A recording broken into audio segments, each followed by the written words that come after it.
Hey everybody, welcome to the final No Plan, No Problem podcast episode. My name is Anto. My name was Matthew Perkins. Just strong start. Strong start. What's going on? What do you mean final podcast? Oh no, Anto, what's happening? So yeah, as some of you may have seen all over on the social medias, this is our last episode. We're wrapping up the show and putting it to bed, burying it. Trying to think of the polite way of saying killing it. Well, here's the thing. I don't want to say we're killing it. And also, why is putting it to bed the same severity as burying it? You know what I mean? One of them you wake up from. I mean, can we just say, okay, can we say it this way?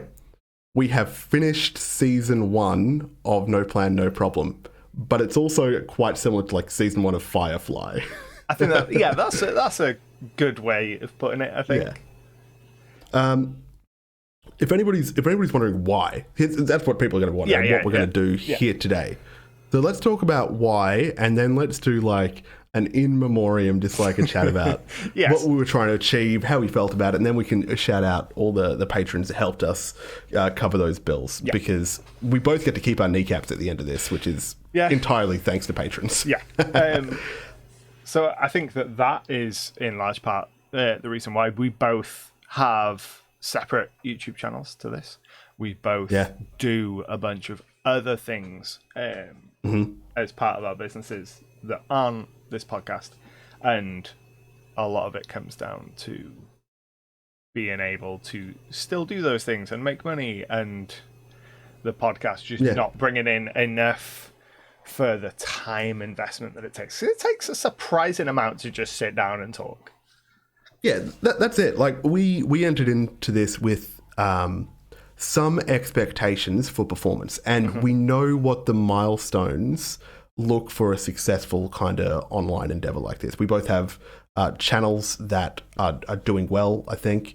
Oh man, when it's we release this and then both our channels tank, and the next day it's hey, the podcast is back, everybody.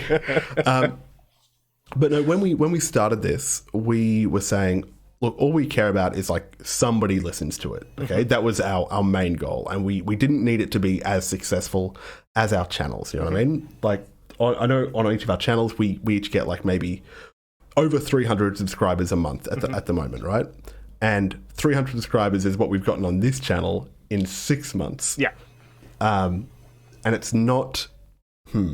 I thought that when we started this, maybe because we already had an established kind of platform presence online separately, I thought that would kind of accelerate the rate at which our podcast grew. Yeah. Not true. Not true. It is literally starting from day dot. Yeah. We have the same growth as if we had have just been just two people that didn't have YouTube channels doing this. Yeah. And I think that it comes down to a case of we both have so much other stuff going on that it's hard to take time away from those things to make the podcast when those things keep the lights on and the podcast is only sustaining itself. Yeah, I know that if I put an hour into a live stream, for my regular channel stuff, then I'm going to get a lot more out of that. Even satisfaction wise and also metrics wise, in every instance, there's going to be more return to me for that effort than, the couple hours that we spend recording this every week. Yeah. But I will say, I do love recording this podcast. Yes. And I also want to clarify, I think this podcast is a banger. I think it is so... I love it. I listen to every episode when it goes live and I sing along to the theme song. I love it. I think that I think that's why we've carried on as long as we have, because we made a couple of tweaks and changes to the format over time, including this boxy setup where you can see our faces.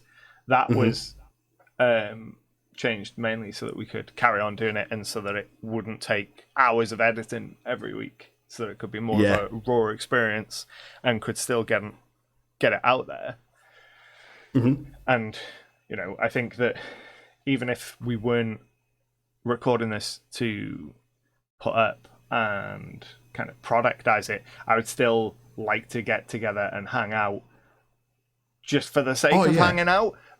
Yeah. We're still going to hang out. But take away the few hours it takes in kind of admin and all the content creation-y side of things that go along with the conversation. Because those are what really take up the time. And I think that, like, here's a question for you. Mm-hmm. If maybe in 6 months from now, YouTube algorithm, like mysterious force of nature that is, chooses an episode of our podcast, it goes, this discussion about Elsa being clearly a druid, I will elevate this, and it gets 10,000 views over the course of a week. And suddenly we start saying, "Ooh, we just got 50 new subscribers. Oh, we just got like 50 a day, like for the next month or something." Would you go like, "Okay, well, we're going to think about doing this again"? I mean, of course, like, okay, we'd come out for the Firefly movie, and then if that performed like the Firefly movie, we'd go away and never come back. Yeah, hey guys, welcome to No Plan, No Problem, Serenity. But if that performed really well and it continued performing really well, then season 2, baby. Yeah, this is purely a numbers decision in the sense that, like, in the sense that the numbers aren't meeting where we would have hoped or where it's worthwhile. But we did promise each other that we were going to go, let's give it 6 months. Because we've been doing this for 6 months now. We have. That's crazy. Every week we've been meeting and recording these episodes. Sometimes we record multiple in a night, and then sometimes we ditch crap ones. Yeah. But like when we first started doing this, it would take us maybe 3 to 4 hours all up to do an episode, because we'd record the audio and then I would stitch it together and like edit it and cut it all together. But then when we switched, this is Anto's idea. This is a big brain boy over here. When Anto suggested, let's just record it live. Let's just do it one take and just see what happens. For one, I think the podcast ended up being better, and they can see us, and also it's faster. Like, it's a much better format. Yeah, we go from spending, half an hour setting up and messing around with audio settings on a good day, and then record an hour's worth of episode because we can't see how long we're going, and then have to upload and send my version to you for you to stitch together to send back to me to listen to, and then upload it all. To just being like, okay, let's press record, and in 30 minutes the whole thing's done and upload into YouTube. Yeah, it definitely lower technical quality as far as like sometimes we hit the mics or like there's maybe a little bit more space between us talking to each other because you're in Wales and I'm in the real world. I'm sorry, that was so mean. Australia saying real world, man. Wow. Yeah, hey, bloody Matty Big Boots over here, just digging the heels in. Yeah.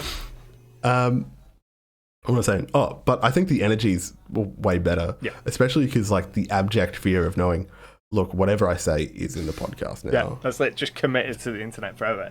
And what have you learned from the podcast? Like, have you developed any skills from doing this exercise? I think that speaking just without script and offhand about any particular D&D related topic has improved because of the podcast. I think there's some technical things that have improved with having to go through the process of putting us in these tiny boxes.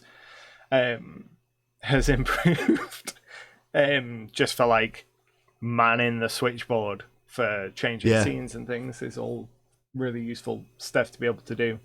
And just I'm much more confident in being able to go, right, okay, let's pick a topic and just talk about it, and something vaguely entertaining will come out from the end of it. Yeah.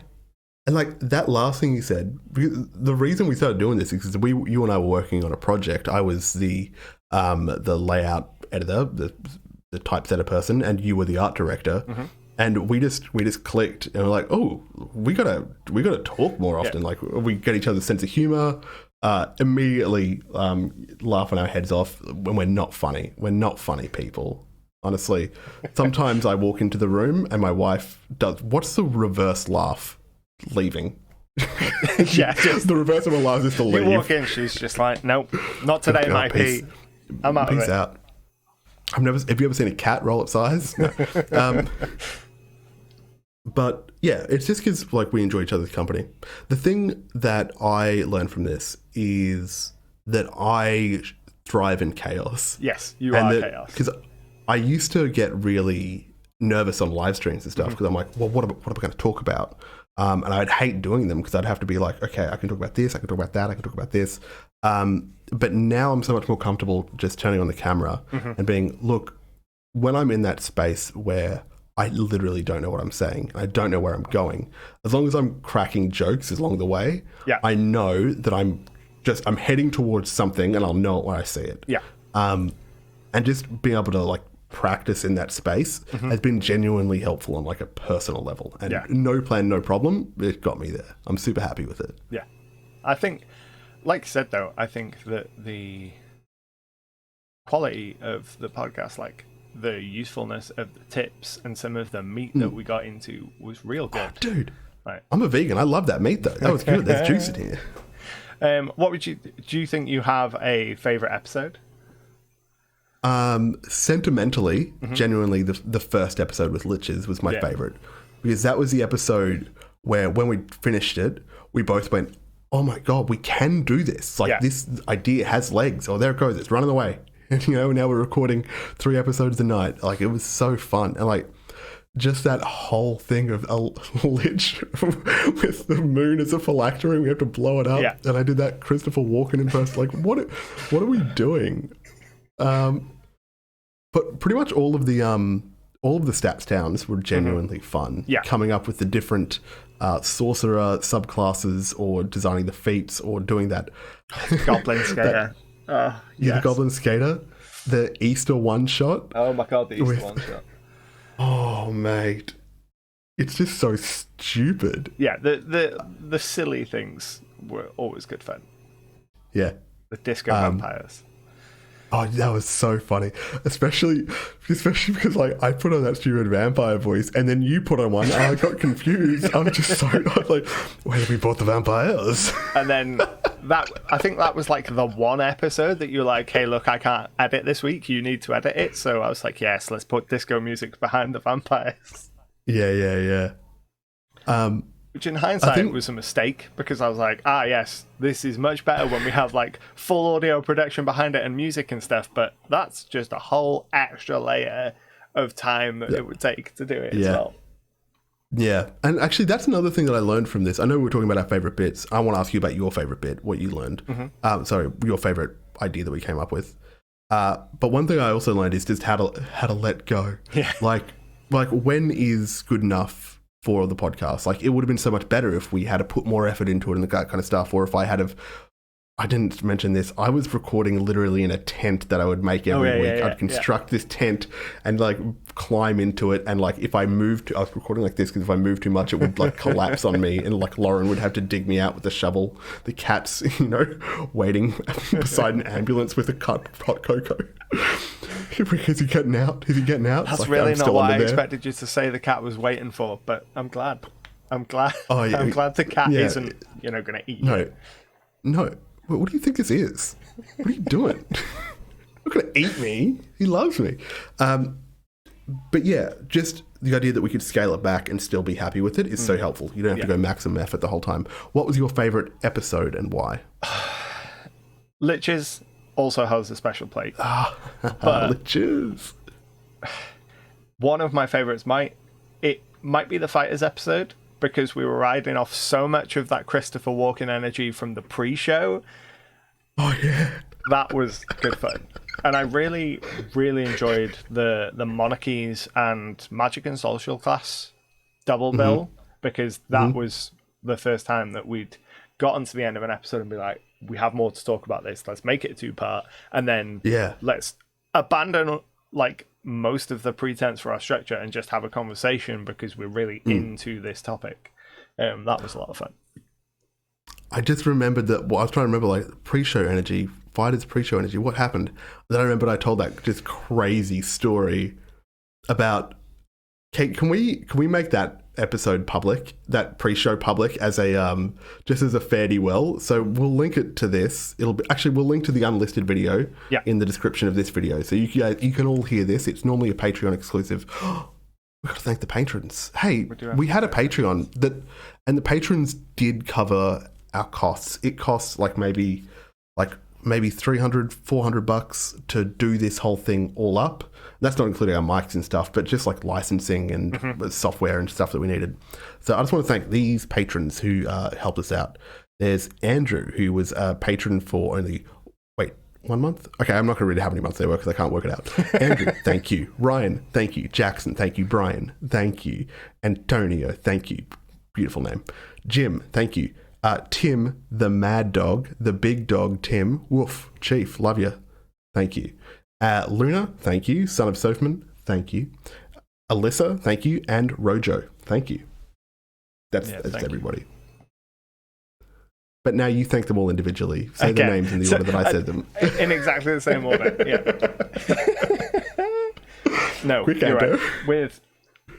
Without the patrons, this would have been a black hole of funding. But thanks to the patrons, it's not. We get to keep our kneecaps. We don't walk away from this being like, oh, God, we spent so much money on this thing.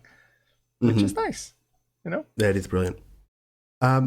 We should do another project though, and I don't know what it is. I don't know if it'll be like public, but we should find something I think to work together on in the next few months. Once the cameras stop rolling, that might be what we end up talking about, being like, right, okay, how can we Voltron ring together again?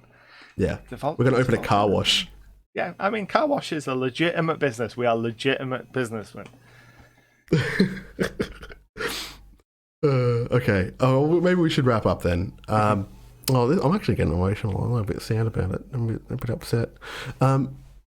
Yeah, okay. Well, everybody, thanks so much for watching. Yeah. Do you have anything you want to say before we do this? Before we pull this plug? I mean... In the sync, not the life support. Yeah, no. That was not clear. I 100% thought you meant life support, but it's fine. Thank you to everyone for watching and supporting us. But most importantly, thank you, Matt. Because this has been genuinely enjoyable, and it meant that we got to spend time together, and thank you for that. Oh, yes. Finally. This whole exercise was just a thing to get him to say those words to me, and now I feel so validated. Anto, it's a real pleasure, man. I'm so glad that we know each other. Yeah. It's really cool. You even sent me a Christmas card. I did. I mean, Claire's responsible for that. I'm gonna only take the amount of effort that it takes to ask you what your address is, because Claire was like, you should send Christmas cards to all your friends, and I was like, okay. I made these shirts, like these which way? That way. No plan, no problem. I made these no plan, no problem shirts. I've got a second one. Should I mail it to you? Do you want it? Oh yes. And then just start constantly wearing it in videos, and people are like, what is this thing? And it's like, it's over now. We're just big hipsters. Yeah. Well, but except that doesn't end up happening, and it's just an obscure podcast that nobody listens to. Yeah, okay, let's wrap this up. Everybody, my name is Matthew Perkins from MatthewPerkins.net. And I'm Anto, and you can find my stuff at icarus-games.co.uk. It's been a pleasure. The song that plays us out at the end of every episode is called Altogether by a band called House Hats. And this has been No Plan, No Problem. Bye-bye.